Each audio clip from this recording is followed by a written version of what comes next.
Good afternoon, everyone. Thanks for joining us for our lunchtime talk. I'd like to begin the session with acknowledgement. The University of Manitoba campuses are located on original lands of Anishinaabe, Cree, Oji-Cree, Dakota, and Dene peoples, and on the homelands of Métis Nation. We respect the treaties that were made on these territories. We acknowledge the harms and mistakes of the past, and we dedicate ourselves to move forward in partnership with Indigenous communities in a spirit of reconciliation and collaboration. With that, I would like to begin today's talk, and thank you for joining us. And Chris, thanks for joining us today as well. I would like to briefly just point your acknowledgement towards his bio. The practice at large architecture was established 2016 by Brian Pearson, Sean Redford, and Chris Wiebe, all of whom are graduates of the program, which is great, and we're so proud of this practice. The practice has evolved, specializing in mixed-use urban infill projects, heavily focused on multifamily residential. They're based in Winnipeg, but they are also expanding their footprint in Alberta and British Columbia. It's a firm grown from Winnipeg and, of course, U of M, University of Manitoba, but they are really a collaborative practice. They engage in many other projects, cultural projects as well. So today, Chris will talk about building the firm in Winnipeg, growing the firm in Winnipeg, and how he projects the future of the practice as well. Chris himself, I remember, Chris, I think you're working on your thesis a while ago, of course, on building code and visualization. Was that the thesis topic, one of the topics area? I think that was a while ago, but since then he's been working for late David Penner and other practices, and he's really engaged in cultural activities of Winnipeg architecture culture. So welcome, Chris, and looking forward to your talk today. Thanks very much, Jay. Yeah, pleasure to be here. Thanks everyone for joining. Yeah, I thought we'd just talk about our firm. We're about 5 years in. As Jay mentioned, my two partners, Brian Pearson and Sean Radford, and I went to school at U of M around the same time. Got to a point where we were in our late 30s, well, closer to 40, and had always talked about having our own firm, and came to that sort of, if not now, when moment. So that's what we did. You know, it's exciting and thrilling, and definitely frightening to jump off the cliff in that way, coming from, you know, fairly comfortable jobs at other firms. But we did it anyway, and no regrets. We've been really lucky along the way, and you know, we've also done our best to make opportunities. I wanted to sort of share some of the projects, both ones that went forward and ones that didn't, because I'm constantly surprised at how many job numbers we have and how few buildings we actually have in the ground. And that's just kind of part of it. So I figured an appropriate theme would be build as an exclamation, not just building a firm and building relationships in the industry and the goal of building our designs, but the exclamation point kind of represents the excitement and the occasional frustration of pushing a project forward, but also sort of as an encouragement to the students in particular to pursue building, however you're able, whatever opportunities you have to engage in the process of building buildings. I'm sure you've all been encouraged to do this throughout your architectural education, but I guess I'll just be one more voice, and as principal in a firm, I promise you that if you're interested in working in a firm, firsthand experience in construction and touring construction sites, any kind of exposure like that is hugely valuable. But having said that, I will definitely acknowledge that during the pandemic, opportunities to do this have been severely limited.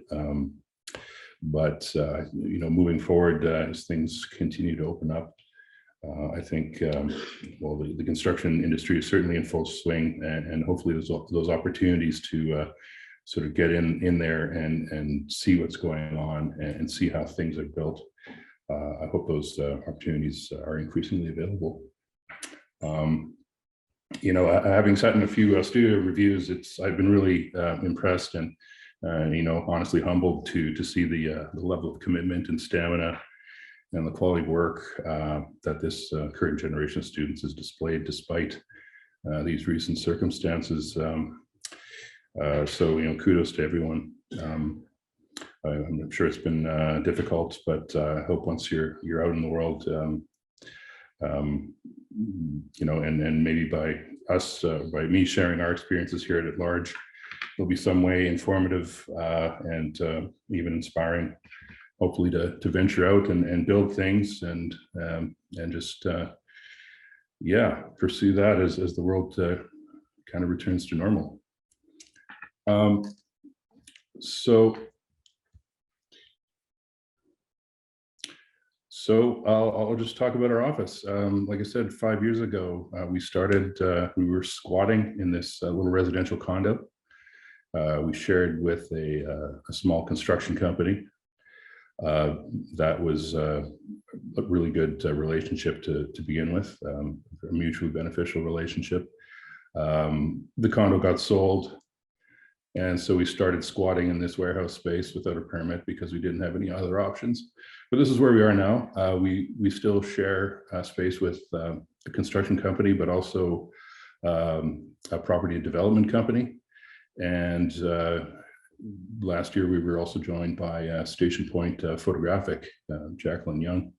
So we've got a pretty big office family of sort of like-minded and sort of interconnected companies. It's really proven to be a truly symbiotic relationship. And we've all benefited from each other's experience and expertise and connections, sort of all peripheral to the construction industry and architecture. So that's, I think that's been part of our success. Definitely, our office is sort of centered around, organized around this sort of big table concept. We can break out into little meeting pods, but I think this is a fairly common environment in architecture offices of this scale now. And the pandemic has certainly pushed us to sort of finally create a dedicated video conference space where we can do stuff like this rather than me just trying to figure it out every time on the fly. So that's just a little bit about us and how we work and how we got our start. I just want to get on to some projects then. Like I said, I'm surprised at how many haven't gone ahead, but I'll start with, there's so many reasons a project doesn't get built. They may prove non-viable through our early design explorations, and that's part of what we do for our clients too, these feasibility exercises. But some just simply get canceled or postponed due to usually economic factors. Very often it's out of control, but part of our work is to try to keep the job alive however we can, finding creative ways to do that. And getting the first project built is extremely important for a new firm. There's this paradox that a client doesn't want to hire a firm that hasn't built a building, and if you haven't built a building, you can't get a client and build a building. So once you get over that hump, well, then things get easier. So the first two projects were the ones that we thought were going to put us on the map. They still have not gone ahead. So this is a excerpt of the first phase of rail side of the Forks here in Winnipeg. The first two, site number 1 and site number 3, sort of closest to the market proper, were to be our projects. One of them originally was a collaboration with David Penner Architect, who unfortunately passed. So that collaboration will never happen. But we, put a lot of work into these, thinking that these are going to be our sort of flagship projects, and hopefully next year they might go ahead. This first project is called Slip. It's a 4-story mixed-use building. All of the railside buildings are mixed use, with ground level commercial units and micro residential units, and roof terrace above. Just using this sort of stacking and shuffling volumetric exercise with the public corridor portal, public washrooms as an amenity to the ground floor area. We obviously only have renderings of this building, but this is one of our first projects as a firm. The whole rail side is shaped around kind of European notion of really intimate public plazas and alleyways. And this was, meant to be a 360-degree building, a true in the round architecture that engaged from every direction. And hopefully it goes ahead. The other project right next door, at first it was called Cloud 9, and this was the collaboration with David Penner Architect. It was the smallest footprint of the rail side available sites, and the developer thought, well, we'll just take that and do some crazy cantilevers and go wild and take up the airspace, which was obviously a really enticing notion. So we ran with it. Sometimes this looks like a Nintendo character to me, but I recall, really having fun at developing this concept with David, and the Forks was really excited about like really innovative and fun architecture. But at the end of the day, I guess they felt this was too ostentatious. I don't know. You can form your own opinion about that. It ended up being sort of revised, and this is the current proposal, which again, hopefully we can start work on next year, or restart work on. And this is a similar main floor commercial and residential above, perhaps second floor office, rather than a crazy cantilever, just this forest of columns that sort of creates this garden that marches outwards beyond the building. These are really preliminary concepts that we'll get back into, but it's a really exciting development for the Forks and for the city. And despite the fact that we didn't make our name on these buildings, we managed to find other work and survive. So a bit of luck there. Move on to our first, I guess, major project. This is at 703 St. Anne's Road in Winnipeg. It's kind of a suburban site. It had been attempted to be developed a few times. It's a very strangely shaped site between St. Anne's Road and the Seine River, with a steep angle. But the simple move was to push the upper residential apartment component up against the river for views in that environment, and push the commercial main floor up against St. Anne's, and there's parking below the residential portion behind the commercial building, as seen from the river in the back. For some reason, we've worked on a lot of sites that have a 30-degree angle in the corner. I don't know if that's a coincidence or unwelcome fate, but we find ourselves dealing with this angle a lot. But it creates a lot of interesting opportunities in this building in particular. Here's a view from across the river. So these are the premium suites in this apartment. And I have to say, this was built on a very, very thin budget. So it's a lot of very economical cladding materials. You see this a lot in Winnipeg, of course, but we tried to sort of maximize what we could do with some really cheap but simple detailing. The sort of black vertical slat siding is very humble. Pressure treated decking lumber in a few orientations, stained black.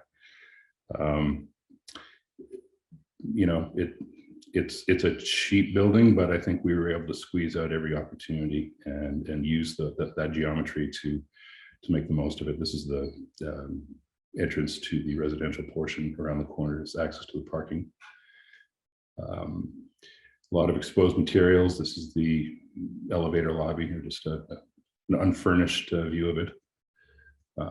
Incidentally, I should mention most of these photos were taken by Jacqueline Young of Station Point Photographic, with a couple of exceptions, which I'll remember to mention. But back to the project, these are beautiful photos by Jacqueline. These angles really just create these nice little moments that could be fairly mundane in a fairly economical, simple apartment block. But by exposing some of the elements and making a few moves with lighting and fenestration, I think it was fairly successful, and it's certainly fully rented out, as I understand. Moving right along to another interesting project we thought you might find interesting anyway. This is in the Exchange District next to Old Market Square. It was sort of a two-part project. Originally 90 Albert, a heritage building, and then the sort of corner, it used to be Bodego's restaurant and a parking / patio. So it's both a heritage restoration and adaptive reuse project. This is the heritage building, which was sort of refurbished to a degree with new openings and doors and windows on the exterior. That's a fairly detailed and challenging exercise in and of itself. But then reprogramming it on the interior and basically pretty much gutting the entire thing into these live-work studios. Currently, the owner lives in one, rents out another, and there's an art studio, school, and supply store in the basement. So this one was kind of a springboard, we had hoped. It's just a shot of it in the process. It's fun to see these things dismantled from the interior and then rebuilt, trying to expose some of the original elements.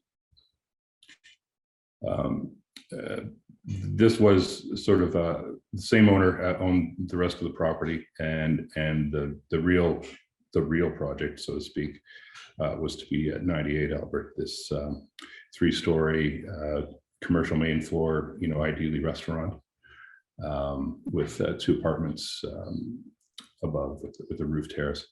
It's a deceivingly small site. The entire thing is only about 3,000 square feet, and there's that angle again. I think it's less than 30 degrees. So it was a challenge in terms of space planning to get the vertical circulation, the stairs, the elevator in place without stealing too much footprint. But the clients were really thrilled. Unfortunately, this got put on hold as soon as COVID hit, and we'll try to bring it back online if we can. This was going to be hopefully a bit of a gift to the city, or a gem in that corner. Obviously controversial to some if it does get built. The proposed cladding is, I guess, in keeping with the the sort of real materials of the exchange district, but in this case, we're using just solid brass with a custom perforation in a sort of a curtain shroud that surrounds a glazed building. This was kind of exciting to us as conceptually and also just as a material and as a form. And again, the geometry of the site just creates these moments and opportunities to work with. This is a view that includes 90 Albert, and it just sort of gently touches it with glazing systems all around. Some studies of that cladding, sort of custom scalloped form with perforation. View from the interior. Again, these haven't gone quite into full construction drawings, but we certainly got to about 99% of this project before it had to be put on hold. And this is an exercise to describe the patina that would develop on the solid brass, which we felt would start as a really kind of striking building, and then slowly over time, over about 10 years, become a little more demure, and hopefully, appealing to everyone and just authentic as a material. Here's a small project. The building, it's next to the Nicolette Inn in St. Boniface on Provencher. That's Provencher in the background. This was a beer vendor turned upholsterer turned auto mechanics garage, and now it's belongs to an insurance broker who shares the space with a boutique houseplant retailer. So this was about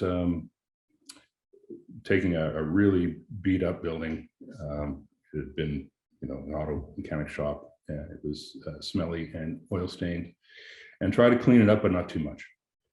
It involved some recladding and creating large openings onto Provencher. It was largely an interior project, but I think that the best part of this project for me was a client who recognized that, who was the building owner and the business owner who realized that, she spends just as much time at work as at home, and she'll be just as committed to the quality of design at work as she is in her home.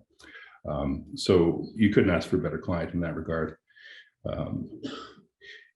There was just barely enough room for a mezzanine to increase the square footage of office space in this building. So we managed to create a platform that's 4 inches thick. It's a fairly hefty steel structure, but it's only 4 inches thick. And that gave us the clearances to create these upper spaces. It's very open. She wanted transparency, yet managed privacy at the same time. We used a lot of perforated steel to achieve that. But again, very, very simple, limited material palette, and just having a little fun where we can. This is up in the mezzanine facing the head office, so to speak. I think my favorite part was this experiment of just folding and using this perforated steel as the stairway and divider wall, and some interesting optical effects happen with the various layerings of it. So that was it. It was a fun project, and fairly confident it's one of the better insurance broker interiors in the city, I hope. Here's a big project that didn't go ahead. This is what was originally intended to be the last phase of the railside development at the Forks. This is just to the bottom left would be the Canadian Museum for Human Rights site. So parcel 4, for any Winnipeggers who are familiar, has been this contentious parcel. Our developer client was interested, had a very major tech company, a very large tech company lined up to be the anchor tenant. And so we got right up until our permits of this, and then the anchor tenant pulled out, and it's on the shelf. But it was a substantial project. Not to say it won't ever go ahead, but it may not.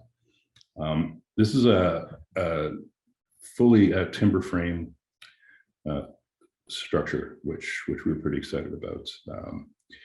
The current building codes that one day Manitoba might adopt allow for 6 stories of combustible timber construction, and that's what we were really chasing with those construction methods, learning those construction methods with suppliers from out west, and the engineering of these structures. It's a real fun learning experience. And this project architecturally became about like the warmth of those materials and exposing that to the outside. And then also in keeping with the railside developments organization of being focused on the plaza and these openings and gateways and these sort of covered spaces that really focus on the outdoor public on the main level. So I hope this one day can go forward. We just need a very large tenant or series of tenants to make it viable. Some night shots of these portals in and under the building. Again, the timber frame interior is really really inviting. The bleacher stair concept for this particular tenant made a lot of sense. So we find ourselves using that in a lot of projects. It really echoes the exterior social space on the interior. Yeah, so trying to use that materiality throughout. Pardon me. Moving on to a project that's currently under development in Calgary. It's called EV 606, and it's a mixed-use residential project on the Bow River. It's in the East Village of Calgary, if anyone's familiar with downtown Calgary. So it's right on the bank, on the river walk of the Bow River. Another 360-degree building that has to account for some very stringent limitations on allowing sunlight to that river walk, which makes a lot of sense. And it also generates some interesting architectural formal opportunities in this sort of cascading terrace. So this would be the view from that walkway on the river. It's also a challenge of a weird sort of small narrow site with an angled edge along the river, and it's at a corner intersection. And you know it has to integrate with the sort of existing heritage buildings. I think that one of the major strengths of this building is how it opens to the street.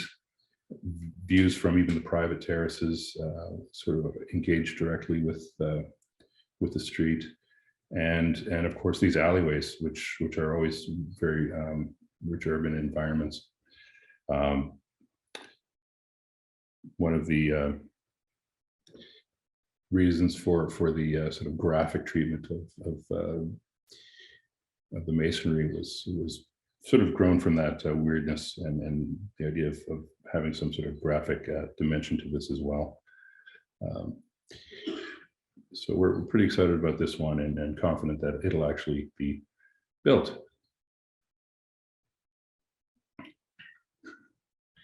I'm hearing some chuckles from the back of the office. Confident chuckles. So it's currently in the development permit stage. And just some night views of that.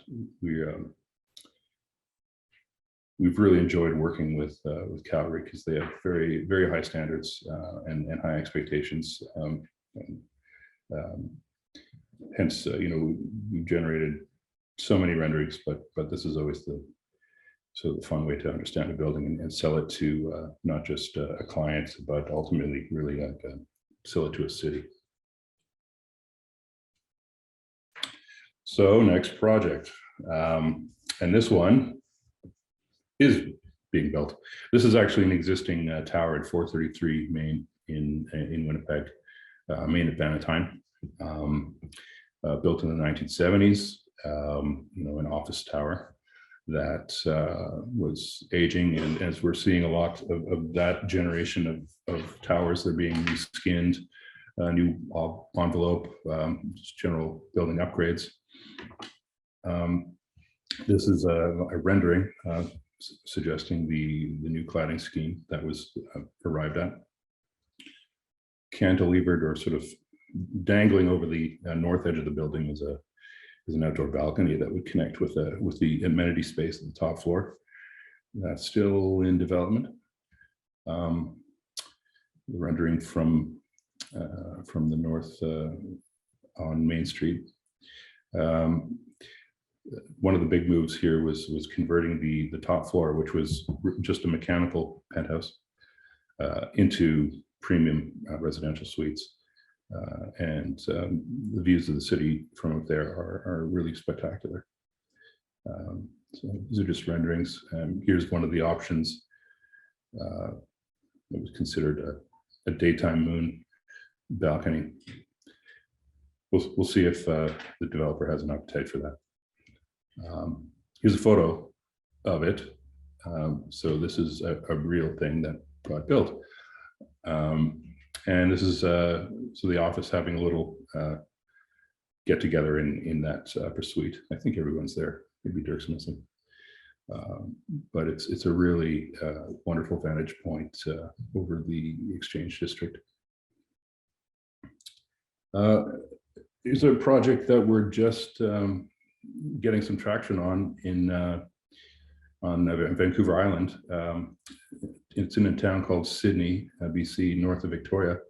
I would liken it to Gimli in terms of its relationship with Winnipeg. Sydney's relationship to Victoria is like, this is kind of a vacation town, kind of a retirement town. But of course, it's on the seaside. Just beyond the marina here is a inserted rendering of the proposed building. Again, apartments.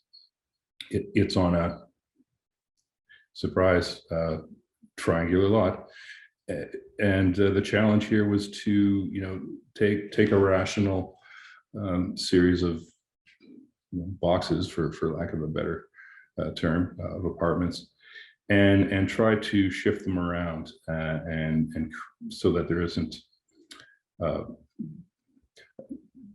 there are two fronts to the building, and one of them takes maximum advantage of the view of the bay, and then by virtue of the constraints of zoning and also preserving some views for the existing neighbors, some stepping back and further breaking down of the mass into smaller blocks. So this was a really fun massing exercise. We're currently going through some exercises in materiality, trying to convince them to stay local and not fall victim to the sort of Disney World pastiche that some locals might have suggested. Here's a view from the marina of what we hope will be a really beneficial project in the neighborhood, providing a cafe for this area that is really underserved by any kind of amenity like that. On to One of the current projects that we're just about to file a permit application for, again here in Winnipeg, in the Exchange District on Bannatyne. This view almost intentionally tries to camouflage this building into our skyline. The challenge of this building has been to justify the height. We applied for a variance, a zoning variance, to increase the height, which was to a degree denied. We had to come to a compromise there, but it does bring up debate about what scale is appropriate now or in the future in the infill projects of the Exchange District. I mean, this is currently a parking lot in between two heritage buildings. This is a view from the east on Bannatyne. Pardon me. So the controversy, of course, is well, how do you sensitively inject or infill a building, preserving the quality of the streetscape, the pedestrian scale, be sensitive to the materiality and feel of the street. So this project, the massing is a simple kind of podium base and setback tower portion. To be pragmatic about it, one could say that the tower portion, these apartments actually subsidize the higher quality and fairly expensive in terms of difficulty of construction in a really tight, limited site. But not everybody agrees that that's a good enough reason to build a tower portion. But I'll leave that to you all to consider, contemplate. The best part about this building, I like, is that it faces both Bannatyne and John Hirsch Place, which is Winnipeg's first Woonerf. So it doesn't really have a back of building. This, while we have an entrance to a parkade and some obligatory sort of mechanical and bike parking access, it does have a CRU opening to the back, second floor offices, third and fourth floor are apartments, and the fifth floor enjoys private terraces on the top of that podium. Beyond that, it's 90 apartments in total with the roof top terrace as well. So the controversy of the height of the building aside, really I hope advancing a discussion in the city about what is a necessary density to keep the Exchange District viable and sustainable and vital. We want to infill these parking lots. We want to fill these holes. We want to have people on the street patronizing businesses and restaurants and just having people. Is it a cost to have a contemporary tower, let's say an 11-story tower in this case? Does that damage the historic feel of the district, which is populated by other contemporary buildings, including that previous project at 433 Main?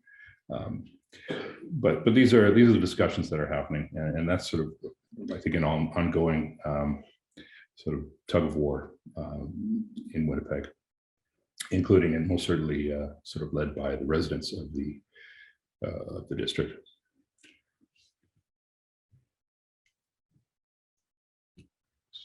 So I'll go now to I think Another project that is yet to be built, but we're fairly excited about. It's the Winnipeg Hotel on Main Street. There's a view of the plaza. This is probably in the wrong order.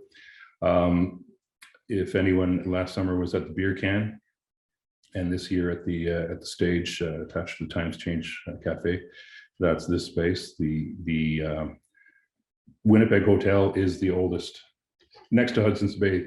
It's the second oldest running business in Winnipeg up until a few years ago when it was closed.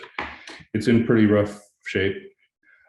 This is going to be a project of careful dismantling and reconstruction of the original masonry.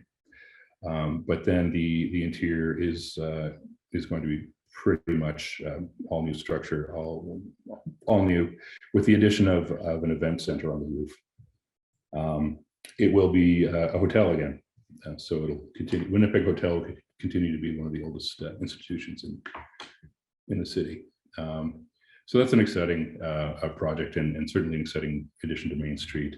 The other another factor, of course, is maintaining that plaza between the two buildings that, as a sort of temporary tests in the last couple of summers, it has proven to be really a really valuable social amenity and performance space, and that's going to be maintained. As you can see, there's a bit of a bar kiosk included at the sidewalk on Main Street. So we feel this will be a really valuable addition to that strip, which you know is challenged by a lot of, again, surface parking, but this corner has certainly really become quite activated. And I guess I'll just leave it off on you know, we have some fun too. This was a project that was kind of led in our office by Dirk Blau, and it's called Hotlander, and it was our warming hut entry of a crashed monkey piloted module, crash landed on the river. So that was really a lot of fun to work with a local fabricator to create this little crash spaceship, and installing it on site was a blast. And yeah, I guess we hope to continue to do all of these things, all of these scales of projects. I think as we shift from a sort of office versus home environment to more of a hybrid model, I think we're going to see a lot of office buildings downtown, which are suffering from extreme vacancies right now. I think we'll see a lot more residential conversions, which could be very interesting. And there's you know, potentially a lot of sort of creative problem solving needed to assist in that sort of macro conversion of the downtown from really like an office district to a truly mixed live work district, and that's an exciting thing that we hope to get involved in the next 5 years. You know, we so far have been pretty much exclusively engaged in private sector work. We, you know, really love to diversify and get some public sector work, but back to that notion of you know, you don't get hired until you've proven yourself with a track record of a lot of built projects. So it kind of comes back to that, and we're fairly excited that a lot of the things that are on the boards right now are going ahead, and yeah, we'll see what the future holds. So thanks very much.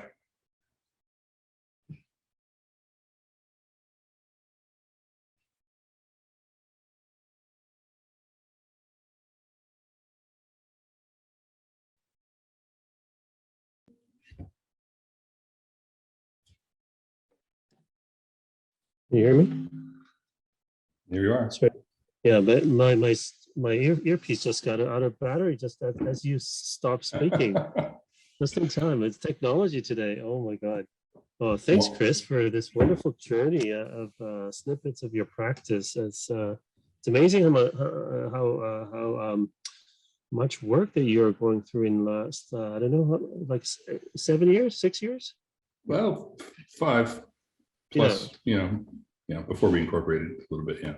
But right. So amazing, lot of projects on your desk. That's great to and the attendance really is a witness to the interest of what is he doing. Everybody's sort of interested in hearing about your firm. I mean, we've of course heard about your firm, but what's on your desk wasn't the purview to our sort of side of communication. So it's good to see that. That's great. and and you're pretty humbly speaking about them, but they're amazing projects. I think a lot of them are quite but sort of normative at the same time, ideative. So I think that's great. So without too much sort of theorizing on my side, I think I really thoroughly enjoyed the journey and the amount of work that you sampled us today. Now I have some questions, and then we're open to some questions from the audience too. Um, Now, just as a sort of the topic goes, a build. Now, would you mind sharing with us kind of a kind of anecdotal, if you will, a kind of perhaps Winnipeg building a firm in Winnipeg? What was the kind of the most challenging, or the kind of this kind of anecdote really exemplifies how building the firm in Winnipeg is like about? Do you have anything that they might sort of resonate with that? yeah, I mean, I think the hardest thing is getting, like I said, getting that first sort of major building built, and it's a slow process of taking small jobs, right?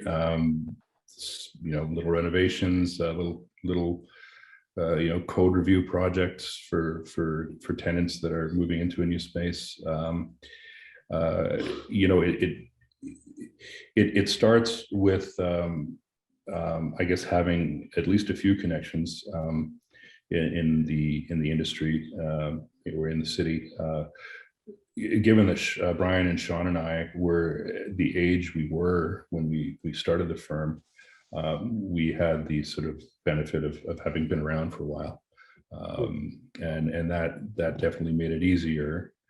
We had relationships with engineering firms that we would work with, and certainly with some potential clients. So that contributed to sort of a confidence that we could actually do this and keep ourselves fed.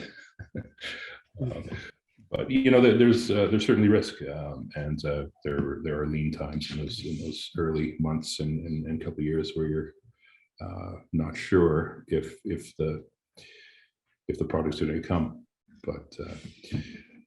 but fortunately for us, they did, and they continue to. So we're very grateful that it's worked out that way. Yeah. I think you mentioned a couple of times about having built a few things, and you can build the next one kind of thing. And clients definitely want that kind of portfolio before they begin working with you. But in a way, you guys, all three of you, and your team currently that you have gained experience portfolio individually through working many different ways, right? So I think that's what you're saying. And you had a long experience with David Penner, as well as other sort of engagements, and you're quite active. You're still active in cultural events of Winnipeg architecture, which makes your portfolio quite varied and versatile and connected with many dimensions of the city. Which I think what it takes to really build that. Without building a project, we build a relationship. I guess what I'm reading off of it, right? Yeah, that's where it starts. The projects will come. Right. The relationships are first. Yeah. Now, one thing that you mentioned, I mean, in terms of type of work, like in terms of you're pushing the kind of the status quo, understanding expectations of Winnipeg and bylaw even, right? And then anything that you think might be useful for Winnipeggers to understand as a Winnipeg thing that we can maybe try to challenge a little bit more or further? Anything that you would sort of in your practice that you notice that this is something that we can actually, I mean, now you're building in Calgary and BC, Not to say that we have deficiency of any kind, but anything that is, we take it as a status quo, a Winnipeg thing that we could actually break out of, or something like this. And is there anything that you want to mention now? Yes, absolutely. I mean, there is a benefit of working in other cities too, because then you become able to contrast how things work in other jurisdictions, and sometimes for the better. I feel that Winnipeg could simply look at neighboring cities as for precedent in how they are reinventing or at least re-examining their zoning bylaws in the interest of city building and long-term thinking. I think it's really telling that just about every project we have, if we don't just start with a straight rezoning, which takes a year, we're certainly going to go through a series of several zoning variances just to make sometimes fairly modest moves.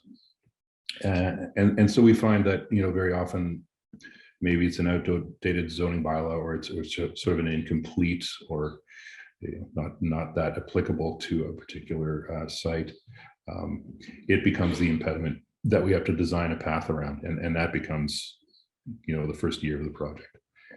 So I feel like Winnipeggers could demand more, and in terms of thinking about not just, let's say, the Exchange District, which is wrought, but just anywhere. We're talking about infilling and creating more density throughout the city, not just in the downtown, to remove some of those impediments to make that more viable.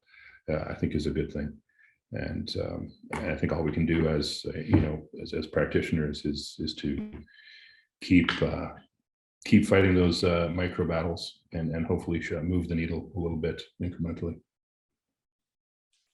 A couple other questions on my side, but if the audience has some questions, students have questions, by all means, right on the chat line there. The second to last project, you talked about the hotel project and with the side light open to sort of almost like a plaza. Now that's kind of a expensive move, if you will, just to account for that. But I think it's a conscious move on your side. That one there, yeah, exactly. Now, how did you come up with that sort of social, or how do you justify that kind of a social ground or public ground in relation to development? How do you do that sort of justification? Well, the answer to that is pretty simple, Jay. That was a client-driven decision. They absolutely wanted that. That was a gimme for us, where you could just step back and say, "Hey, wonderful, absolutely, let's go down that path." That was part of the program from day one. The owner's terrific and really wants to provide, not only restore this hotel, but also give even more back to the city and back to Main Street. And we try to sort of find the silver linings to let's say the pandemic.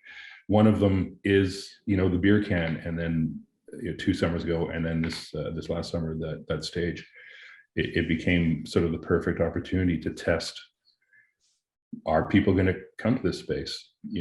Are they going to come here to party and hang out?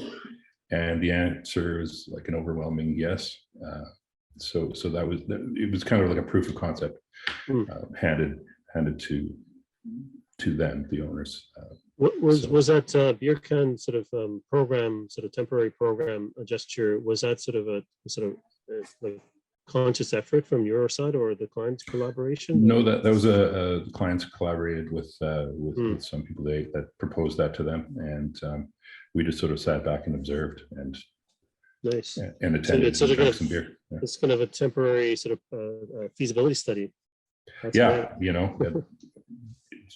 just by accident, really.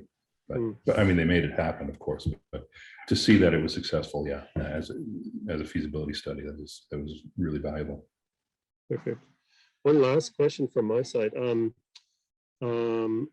with this project and also maybe the project at the Forks, of course we're faced with Winnipeg winter condition, right? Of these sort of outdoor spaces, of the sort of public spaces. Any sort of conscious effort on your side in relation to these spaces that are the fact that they're in Winnipeg in terms of winter condition? Is there anything that you think is you're considering in the future how these spaces might work or how they have to incorporate certain kind of design aspects to it? Yeah, that's always top of mind. The seasonal landscape and the sort of shift in programming and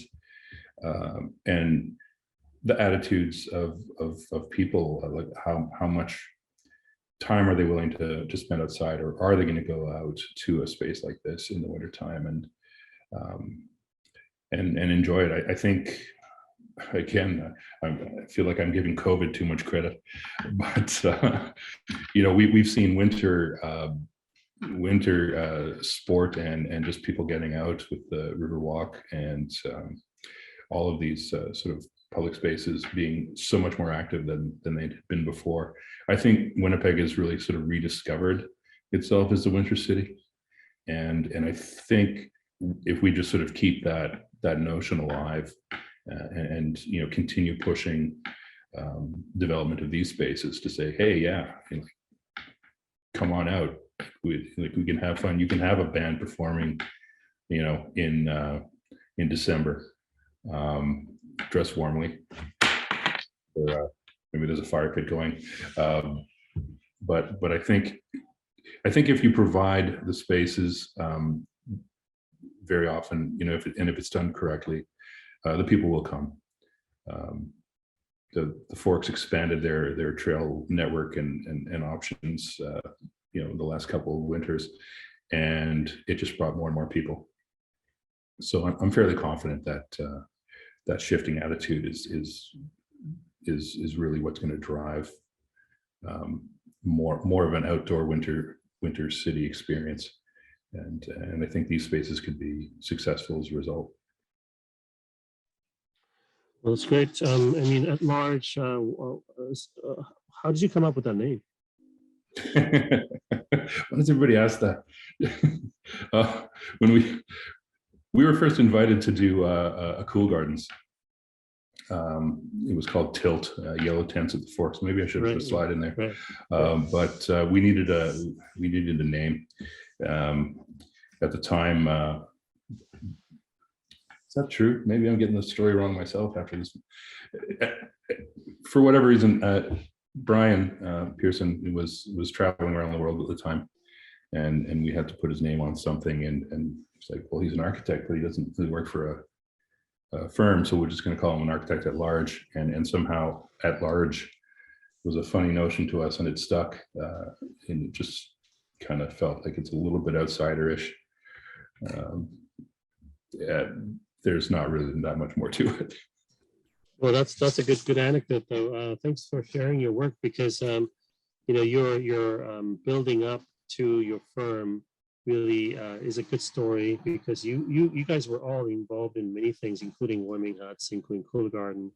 You were part of the design festival even before you came together as a firm. So that build up to become at large firm, I think, is an indicator, that inspiring indicator for all of us to think about in Winnipeg, especially building up your relationship in culture, in people, to set up your firm in such a way that you did, and which demonstrates the amount of work that you're sort of working on right now is a kind of evidence of that result, I would say. So thank you very much, Chris, for taking your time to share your work and your aspirations and vision.